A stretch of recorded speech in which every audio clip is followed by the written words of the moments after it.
Excuse me. Good afternoon, and welcome to our last lecture. This one's going to be on Reconstruction. Usually, this one is pretty quick to allow my students time to do their papers in the evening and begin studying for the final. So, get your Reconstruction slides, which will be posted up with the lecture, and let's get started. So, the first question is, slavery is over. Now what?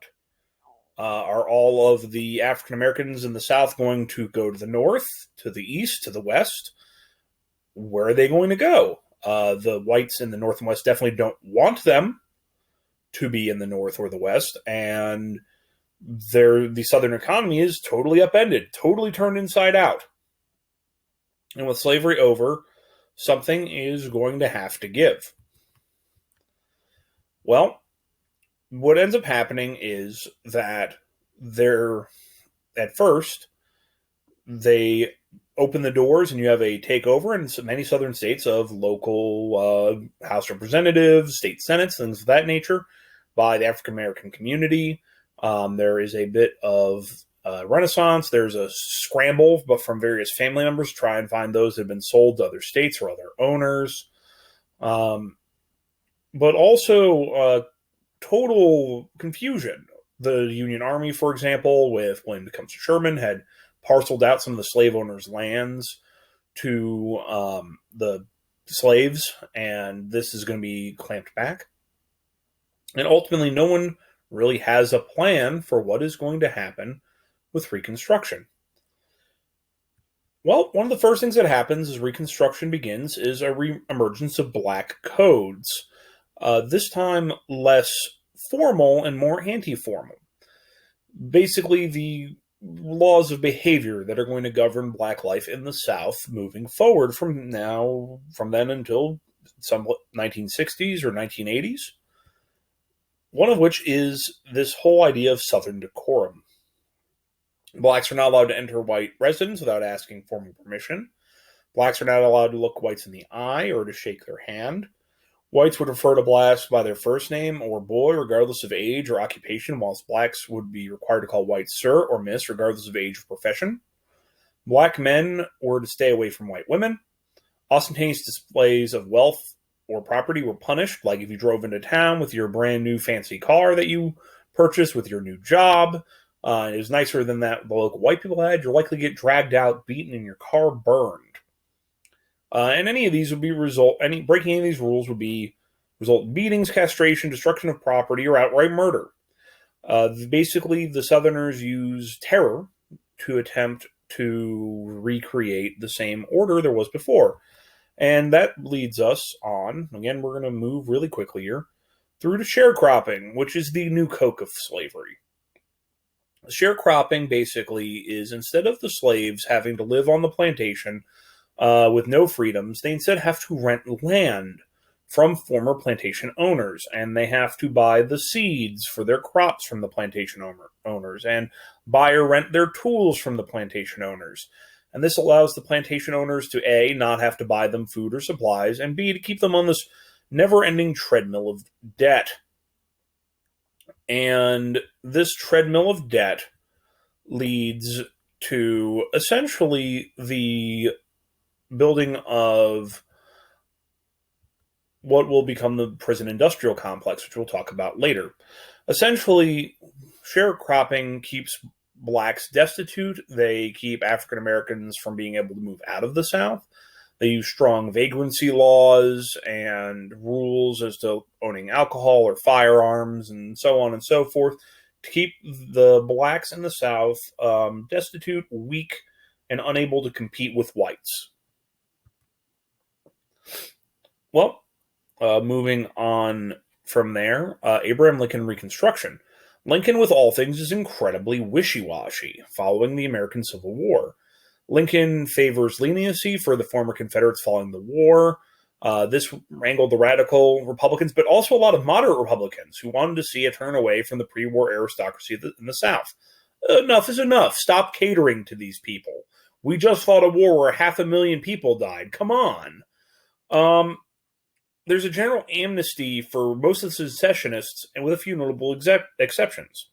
This is basically known as the 10% plan. Basically, that they were going to forgive 90% of the Confederates and then punish only 10% of them. And this set up a battle between the executive and legislative branches of government, where the president wanted to give the Confederacy mostly a pass, and the legislature wanted to go after the Confederates. Also, the Three-Fifths Compromise is abolished. Abraham Lincoln is, of course, assassinated by John Wilkes Booth on April 15th, 1865. Andrew Johnson, who was the last Southern man in the country, essentially, who hadn't turned traitor, who's takes office. He immediately pardons most of the Confederates excluded from Lincoln's amnesty, and he also attempts to veto the Civil Rights Act of 1866. This act was going to guarantee the judicial rights of African Americans to have access to the protection of the law, allowing them to testify against whites, and they override the veto, 2/3 of Congress voting to pass it anyway. This leads to an interesting story about the Union's failure to prosecute Confederate leaders. Unlike a lot of mythology that you see in stories of the Civil War, they actually did try to punish certain leaders. Specifically, the leaders that they wanted to punish were a list of about 48 guys, chief of which, Robert E. Lee. Sorry, one second. Chief among them, Robert E. Lee and Jefferson Davis, being the two big guys. They went along with General Longstreet and a handful of others. And interestingly enough, this came from a judge based out of Virginia. He was the judge that stuck around. He stayed in Newport News, and he also mysteriously on the list of people that he wanted to declare traitor, the guy whose house he happened to be occupying after the, which had been partially confiscated. But what ends up happening is they decide, after Lincoln is assassinated, John Wilkes Booth and his co-conspirators are tried in a military tribunal, and they are executed. But there's a huge backlash here. Everyone declares that it's tyranny, that they have the right to, that these people have the right to a trial by their peers, and the Johnson administration is not willing to risk the ire of the American people in going after these guys. So they decide they're going to have to do a jury trial of their peers. Well, who are their peers? Their peers are fellow Americans, okay? Another part of the Constitution is when you are tried, your peers are the people that basically where you live and where the crime took place. Well, if you're talking about the Civil War, where the crime of the Civil War took place, that would be in its capital, Richmond, which means that you're going to have to create a jury of people from Richmond who were the traitors to declare themselves traitors and able to be put to death by the government for treason.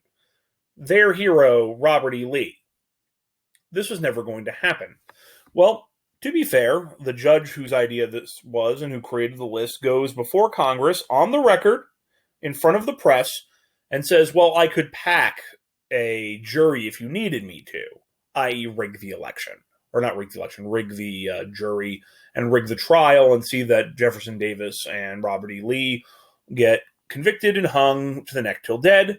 But because you just said that you were going to rig the jury trial on the record in front of the press, now you can't do that.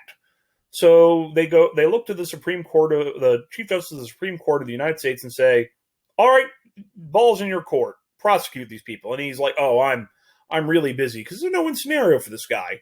No one is going to go into Richmond and convince other people in Richmond without rigging the trial to put Jefferson Davis and Robert E. Lee and his sons and Longstreet and other Confederate celebrities to death. It is never going to happen. So he just kind of bungles it on purpose, and the Confederates escape the hangman's noose. After Johnson gets overridden, they also impeach him in 1868. All of this leads to what's called radical Reconstruction. Basically, in 1867, Republicans take control of Congress again, but many more of them are of the radical, pro-abolition, anti-slavery, anti-Southern variety. They pass the Reconstruction Act in 1867, which divides the South into 5 military districts, does not allow the states to rejoin the country until they pass new constitutions with protections for African Americans and allowing them to vote. And they ratified the 14th Amendment, which equalized equal protection under the law. Basically, that you can't make exceptions for people because they're black from legal protections like the right to vote, jury trials, so on and so forth. Johnson is impeached but not removed by one vote in 1868.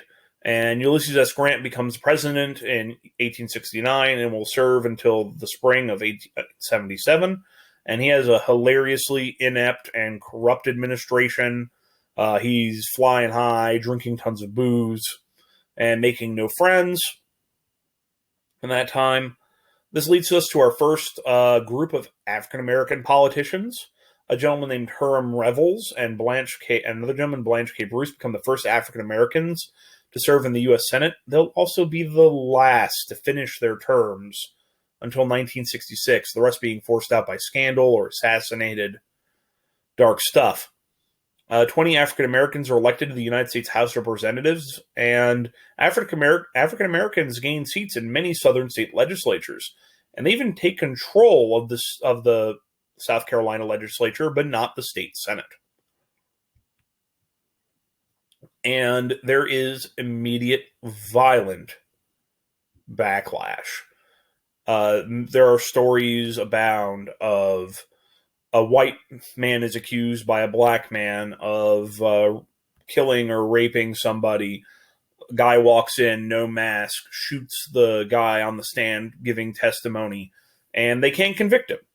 The masks are not there to disguise the people committing the terrorism. The masks are there to disguise the people on the jury, sitting at the judge's bench. You never know who in the South is a member of the KKK or other groups like the White League, and so forth. The KKK is officially founded in 1865 by Confederate veterans, particularly Nathan Bedford Forrest. The KKK used intimidation, murder to punish blacks they saw as outside of Southern norms and to keep the black population from voting. Very important. The blacks had made lots of inroads and were starting to gather political power, and the KKK was going to see to it that that ended. In 1872, a group called the White League took up arms when Ulysses S. Grant sent in troops to ensure free and fair elections in Louisiana. A black militia formed, and the two sides battled one another in the streets. The 150 black militia members were captured and then massacred by the White League in the Colfax Massacre of 1873. And to this day, there is a sign outside of the courthouse where the massacre took place, basically declaring the White League members heroes during the Black Riots of 1873. It's disgusting. And lynchings become commonplace throughout the South during this time. No, excuse me.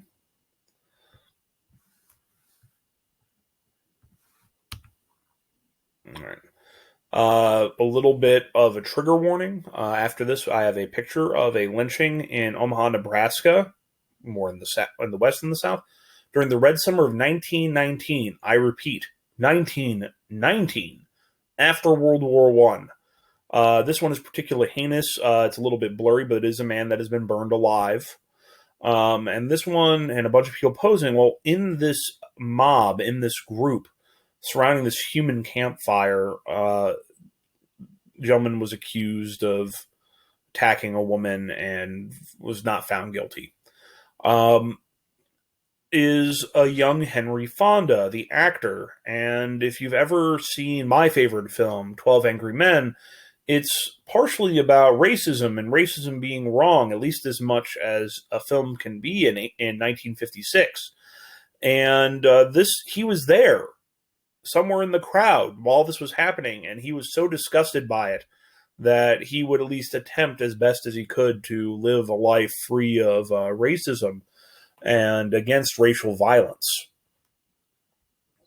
All right. And, of course, the prison industrial complex. Part 2 of New Slavery, just like New Coke. Basically, the idea is instead of re-enslavement being the whole goal of law and order and the whole political system and such for free blacks during slavery, now the system is designed to entrap free blacks that have been freed from slavery so they can then be used as slave labor because the Constitution still allows for unpaid labor by inmates. Vagrancy laws, if you don't have enough money, you could be sent in to the prison industrial complex, neighbors speaking out against you, false accusations. Basically, it keeps you either doing the sharecropper system, and if you try to escape the sharecropper system and you have a misstep, vagrancy laws or bad words from your neighbors will see you thrown in prison and used as free labor anyway. Another movie reference, if you've seen the movie Shawshank Redemption, the central plot is around the main character essentially keeping the books for a part slave labor, part protection racket being done at that particular prison, and the prison warden profiting over basically corruption surrounding the system. And then there is the election of 1876, one of the darkest times in American history. And this is when the Republican Party sells out and black rights and black good well-being ceases to be a major concern from them. 1876 is different because a lot of the troops have started being withdrawn from the South by this time. And they were starting to have to put them back in, which the North did not have the will or the desire to do. There was immense violence and intimidation and voter suppression, acts of terrorism by the KKK. And Democrats and Republicans both claimed victory in a number of states, leading to competing governments forming. It's like the bleeding Kansas all over again, but en masse across the South. Massive Southern resistance, terrorism, and violence against the new order. Well, radical Republicans sell out African Americans, agreeing to withdraw American troops from the South and leave the freed blacks at the mercy of these animals, these these racist white supremacist Southerners, if they allow Rutherford B. Hayes, the Republican nominee, to be elected as president. And once the Northern troops were withdrawn, Reconstruction is ended, and we have another 89 long years of darkness. And as the next slide says, the Jim Crow era officially begins with the ignoring of the 14th Amendment, no equal protection for blacks under the law, segregation, the KKK ascendant, and just another 89 years of long battle for the rights of African Americans to be recognized, fraught with terrorism and abuse and trying to wrest control of white supremacist whites, of the state apparatuses of the South again. And it basically means that the Civil War largely is fought in vain. A lot of the same problems and issues in the South have gone on, except the Southern economy has been wrecked. And the power of the Southern landowner and the Southern aristocracy is largely curtailed on a national level. Not on the state level, but on a national level. They don't have the same power that they used to. And since the South can't push around the North and the West anymore, and don't have that power, that ability, the North and the West are just kind of okay just to leave it be. And that kind of draws the class to a close. I know it's a really short lecture. I usually would have a nice Q&A here about last bits about the paper, hear your piece, so on and so forth. But anyway, I thank you all for having stuck out the class. It's been a really long, stressful semester, way worse than what we would normally have to deal with. And I hope that you have good luck on the final and good luck in all of your endeavors. Thank you, and goodbye.